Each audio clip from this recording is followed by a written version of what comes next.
Hello guys! Welcome back to my YouTube channel! Ang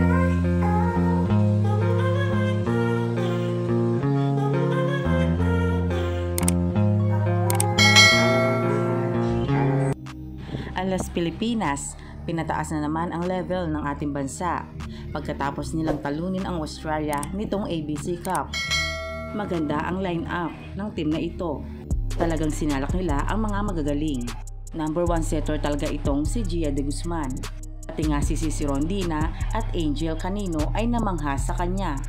Nasabi pa nga sa interview ni Angel na kinilig siya tuwing siniset siya ni Gia. Hindi mo naman talaga maikakaila ang galing ni Gia de Guzman sa pagiging setter. Marami na talaga namangha sa kanya, pati nga si Dina Wong ay favorite si Gia. At sinasabi pa nila siya ang alas ng Pilipinas. Pati nga ang Australia ay nahirapan sa lakas ng opensa at depensa ng alas Pilipinas. Dahil bawat isa sa kanila ay nagko-contribute ng magandang score. Pilipinas man o sa ibang bansa, hindi talaga magpapatalo ang mga Pilipino. At ngayong Biyernes, May 24, laban ng alas Pilipinas at ang India. Magtatagumpay kaya ulit ang alas Pilipinas? Matatalo kaya nila ang India?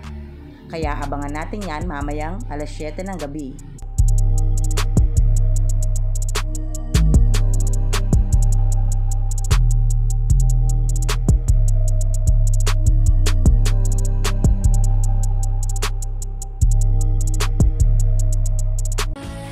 So, ayun na nga guys. Kung nagustuhan mo ang video nito, huwag mo naman sanang kalimutang mag-like at mag-subscribe.